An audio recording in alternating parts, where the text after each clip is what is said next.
What's up, guys? Welcome to Tightwad Tech, where we talk tech on the cheap. My name's Lawrence Arnell, and I need you to stick with me because I got something to show you.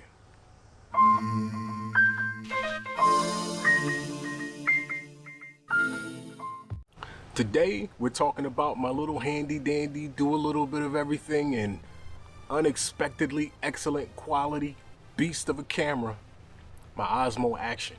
I've had this camera for a little over a month now, and to be totally honest, I mean, between me and you, I haven't really been shooting much with it. I took it to the shore a few weeks ago and made a video with my girls at the beach, splashing around in the water, going to get some ice cream, and I'll lay it on top of this here so you guys can see what we did that day. We had a great time, but really that's all I got to do with it so far.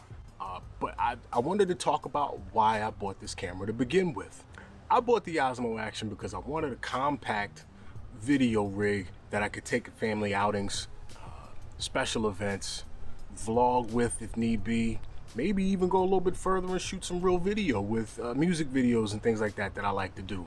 My podcast, but I wanted something small and convenient with great autofocus, something that would be even easier to use than my Canon M50. But even more important than the convenience factor of the Osmo Action size was the fact that I wanted to get into shooting in 4K. I've been shooting with an M50. If you guys know anything about the M50, you know it shoots in 4K, but it's virtually unusable, especially for on the go or run and gun style shooting.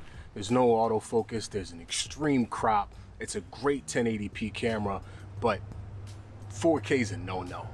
I also edit on an iMac and I use Final Cut Pro, and I tend to shoot in 1080p because 4K is just a pain in the behind to render. But I've dedicated myself to figuring it out, being patient with rendering and proxies, and I want a camera that's going to be easy to shoot 4K on, so I no longer have an excuse not to edit in 4K.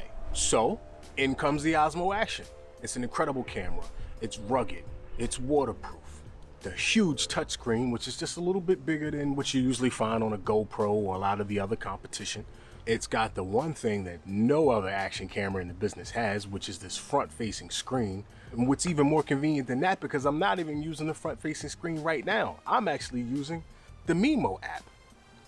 I'm remotely controlling my camera so that I've got a good idea how I'm framed up, and I can control the camera. I can start it, I can stop it, I can change frame rates, I can change the resolutions. I can do it all right from my phone. It's like having a crew. It's not really like having a crew. This is actually kind of lonely. This is sad. I'm sad now. When it comes to resolutions, it shoots in 4K up to 60 frames a second, 1080p up to 120 frames a second. It's got obviously it's an action camera, so it's got that warp look to it sometimes, but there is a de-warp function which will crop your image so that you lose that bowing that you get at the sides that distorts the shapes of straight figures. It's great. I mean, it's almost like a little cinema camera. It's even got a log profile inside. It's got a little cinema-like D type of flat profile. I'm shooting in it now, so I'll get to color grade this footage myself.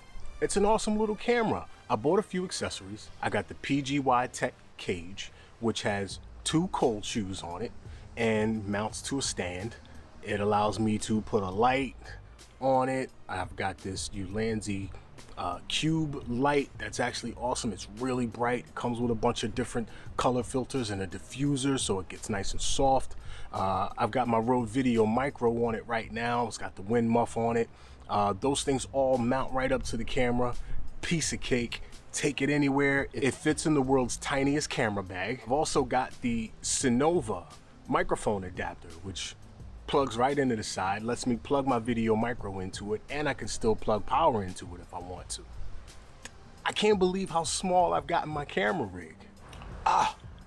The most important thing, the most important accessory that I've bought so far, in my opinion, is these filters.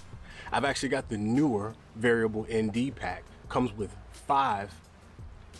four variable NDs, an 8, a 16, a 32, and a 64.